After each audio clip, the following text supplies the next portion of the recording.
Hello, everyone, and welcome to Soft Stories. I'm Stratton, and this is Pepper, and today we are going to be doing something a little bit different. The upload for today happens to coincide with a rather major holiday, one which many of us, be we of the religion from which it sprang or not, celebrate. I know that I certainly do, in the spirit of fellowship and family, whether known from birth or found later in life. This season, this day, means a lot to many of us.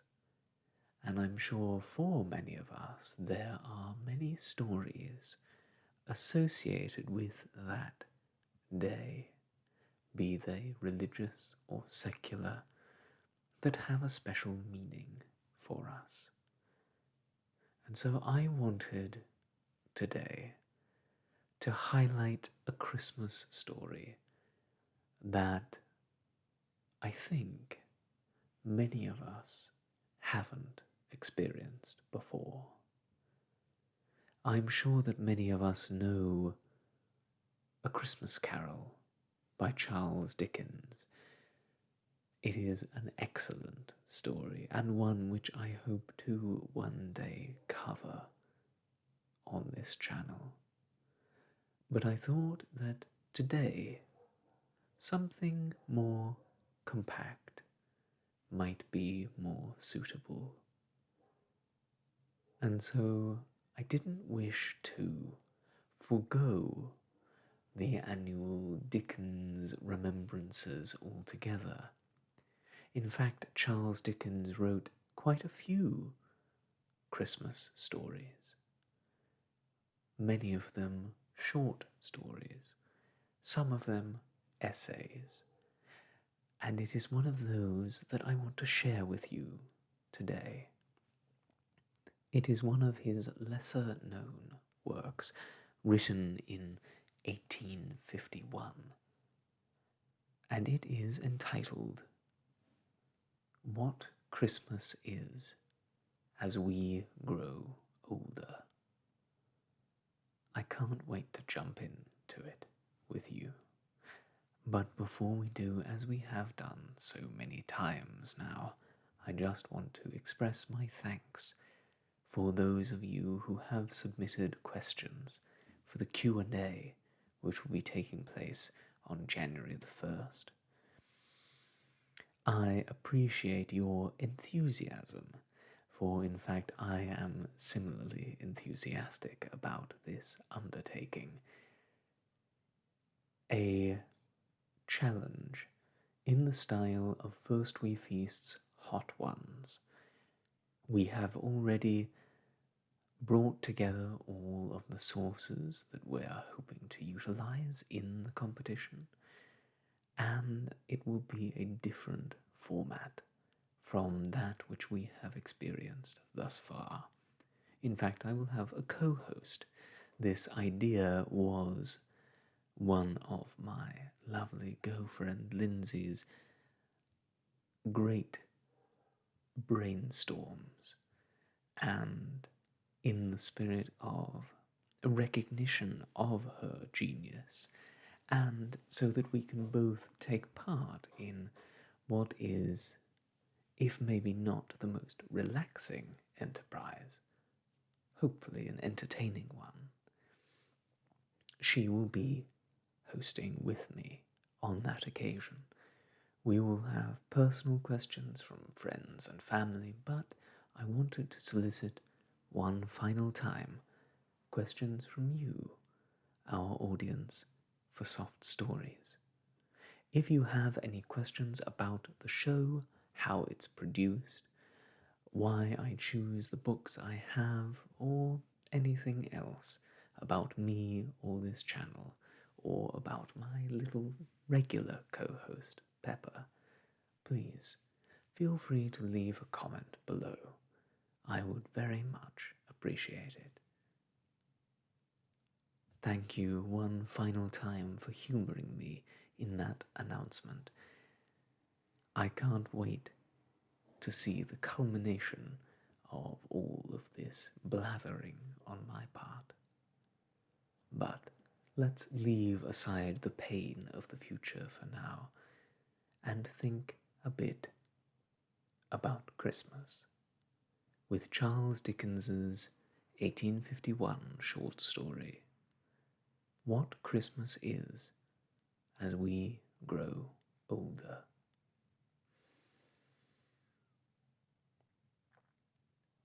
Time was, with most of us, when Christmas Day, encircling all our limited world like a magic ring, left nothing out for us to miss or seek, bound together all our home enjoyments, affections, and hopes, grouped everything and every one around the Christmas fire, and made the little picture shining in our bright young eyes complete.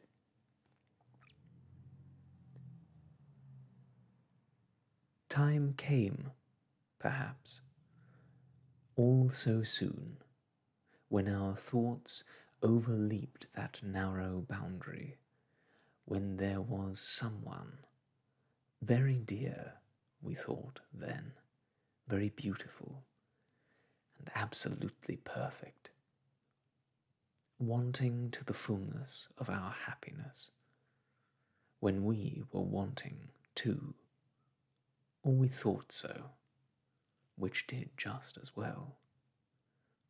At the Christmas hearth by which that someone sat, and when we intertwined with every wreath and garland of our life that someone's name.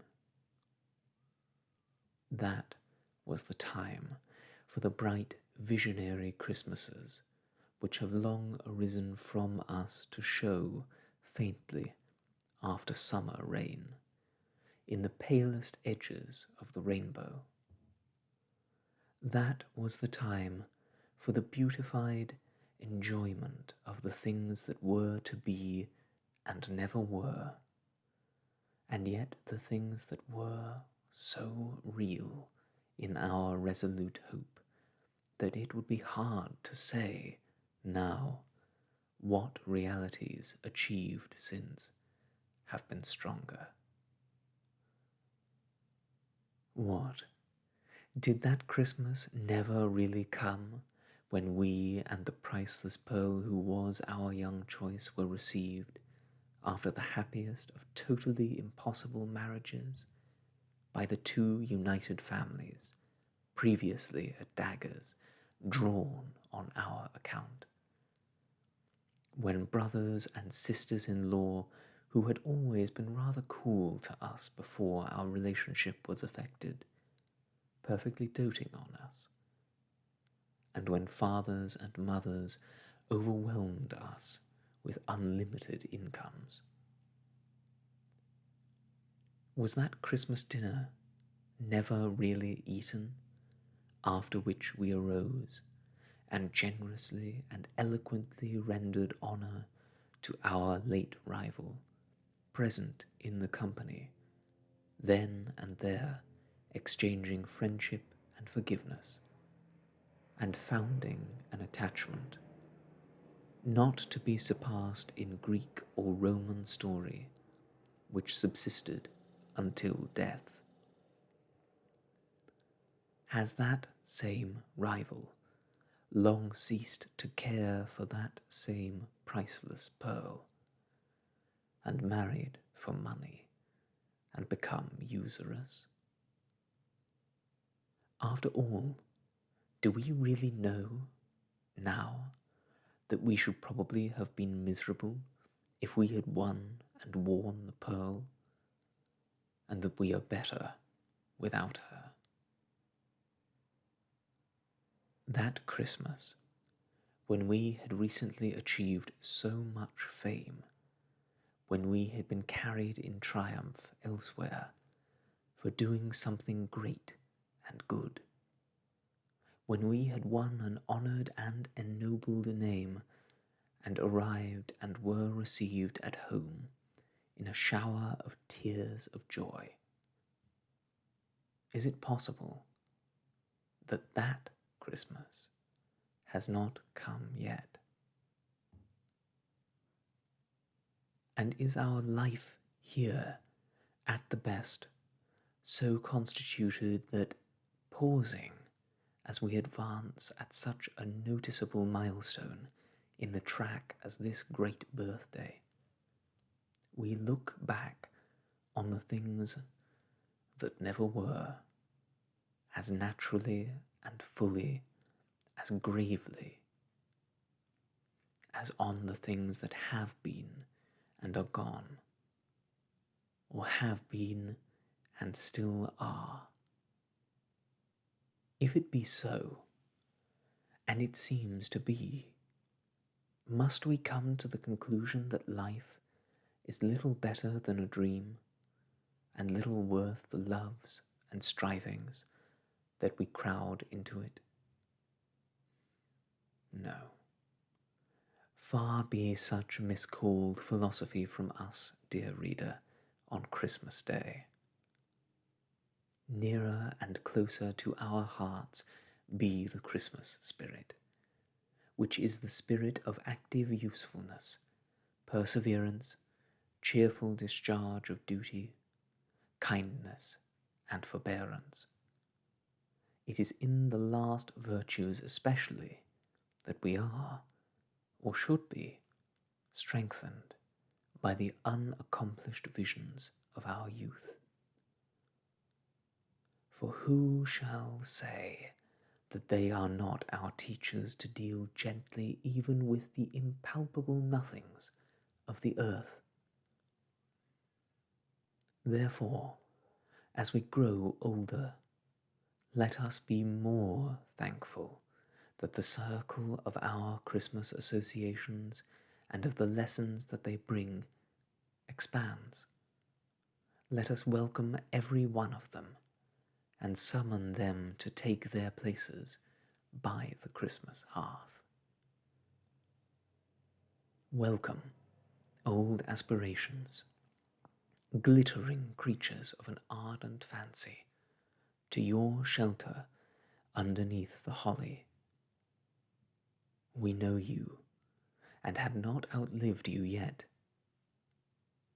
Welcome, old projects and old loves, however fleeting, to your nooks among the steadier lights that burn around us. Welcome, all that ever was real, to our hearts, and for the earnestness that made you real, thanks to heaven. Do we build no Christmas castles in the clouds now?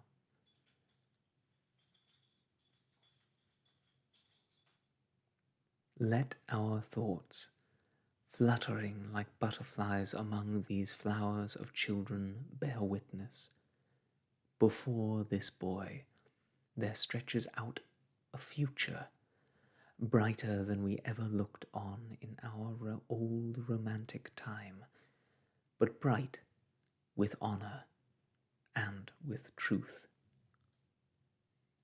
Around this little head on which the sunny curls lie heaped, the graces sport as prettily, as airily, as when there was no scythe within the reach of time to shear away the curls of our great first love. Upon another girl's face near it, placider but smiling bright, a quiet and contented little face, we see home fairly written, shining from the word as rays shine from a star. We see how, when our graves are old, other hopes than ours are young, other hearts than ours are moved, how other ways are smoothed, how other happiness blooms, ripens, and decays. No, not decays. For other homes and other bands of children not yet in being, nor for ages yet to be, arise and bloom and ripen to the end of all. Welcome everything. Welcome alike what has been and what never was and what we hope may be, to your shelter underneath the holly, to your places round the Christmas fire, where what is sits open-hearted. In yonder shadow do we see, obtruding furtively upon the blaze, an enemy's face. By Christmas Day we do forgive him. If the injury he has done us may admit of such companionship, let him come here and take his place. If otherwise, unhappily, let him go hence, assured that we will never injure nor accuse him. On this day we shut out nothing. Pause, says a low voice. Nothing. Think. On Christmas Day we will shut out from our fireside nothing. Not the shadow of a vast city where the withered leaves are lying deep, the voice replies. Not the shadow that darkens the whole globe. Not the shadow of the city of the dead. Not even that. Of all the days in the year we will turn our faces towards that city upon Christmas Day, and from its silent hosts bring those we loved among us. City of the dead, in the blessed name wherein we are gathered together at this time, and in the presence that is here among us, according to the promise, we will receive and not dismiss thy people who are dear to us.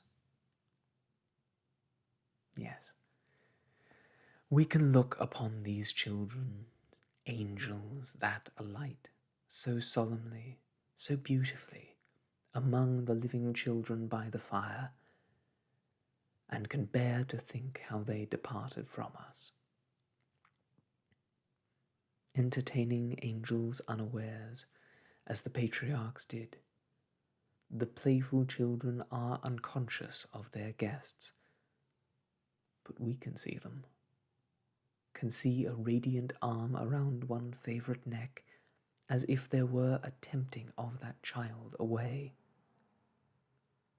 Among the celestial figures there is one, a poor, misshapen boy on earth, of a glorious beauty now, of whom his dying mother said it grieved her much to leave him here, alone, for so many years as it was likely would elapse before he came to her, being such a little child.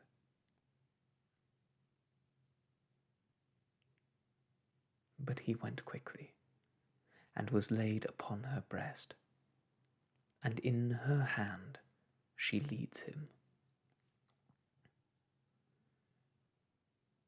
There was a gallant boy, who fell far away upon a burning sand beneath a burning sun, and said, "Tell them at home, with my last love, how much I would have wished to kiss them once, but that I died contented and had done my duty." Or there was another, over whom they read the words, Therefore we commit his body to the deep, and so consigned him to the lonely ocean, and sailed on. Or there was another, who lay down to his rest in the dark shadow of great forests, and on earth awoke no more. Oh, shall they not, from sand and sea and forest, be brought home at such a time? There was a dear girl, almost a woman, never to be one, who made a morning Christmas in a house of joy, and went her trackless way to the silent city. Do we recollect her, worn out, faintly whispering what could not be heard, and falling into that last sleep for weariness? Oh, look upon her now. Oh, look upon her beauty, her serenity, her changeless youth, her happiness. The daughter of Jairus was recalled to life to die, but she, more blessed, has heard the same voice, saying unto her, Arise forever. We had a friend, who was our friend from early days, with whom we often pictured the changes that were to come upon our lives, and merrily imagined how we would speak, and walk, and think, and talk, when we came to be old. His destined habitation in the city of the dead received him in his prime. Shall he be shut out from our Christmas remembrance? Would his love have so excluded us? Lost friend, lost child, lost parent, sister, brother, husband, wife, we will not so discard you. You shall hold your cherished places in our Christmas hearts, and by our Christmas fires, and in the season of immortal hope, and on the birthday of immortal mercy, we will shut out nothing. The winter sun goes down over town and village. On the sea it makes a rosy path, as if the sacred tread were fresh upon the water. A few more moments, and it sinks, and a night comes on, and lights begin to sparkle in the prospect. On the hillside beyond the shapelessly diffused town, and in the quiet keeping of the trees that gird the village steeple, remembrances are cut in stone, planted in common flowers, growing in grass, entwined with lowly brambles around many a mound of earth. In town and village there are doors and windows closed against the weather. There are flaming logs heaped high. There are joyful faces. There is healthy music of voices. Be all ungentleness and harm excluded from the temples of the household gods, but be those remembrances admitted with tender encouragement. They are of the time and all its comforting and peaceful assurances, and of the history that reunited even upon the earth the living and the dead, and of the broad beneficence and goodness that too many men have tried to tear to narrow shreds.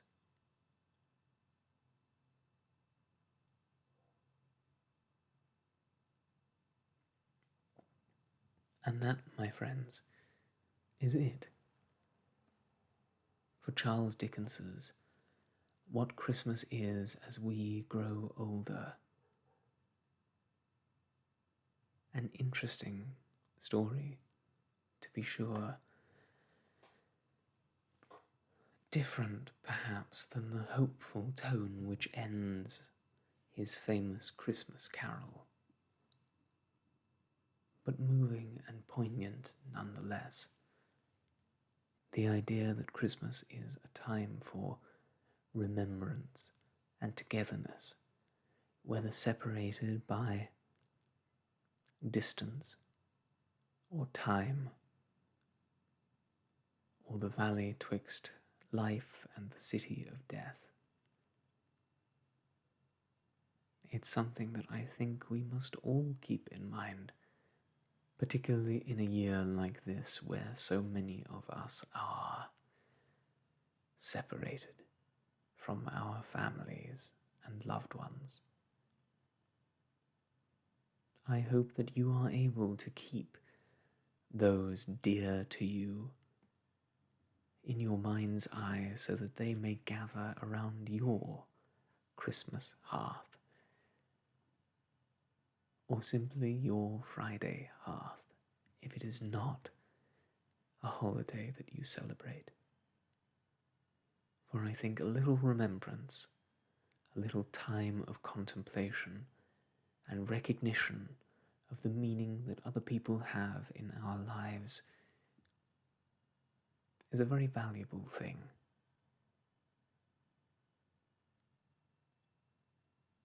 Thank you so much for joining me and Pepper for our short Christmas story this year. I am so glad to have all of you around my Christmas hearth. And to those of you for whom it is meaningful, I wish you a happy Christmas.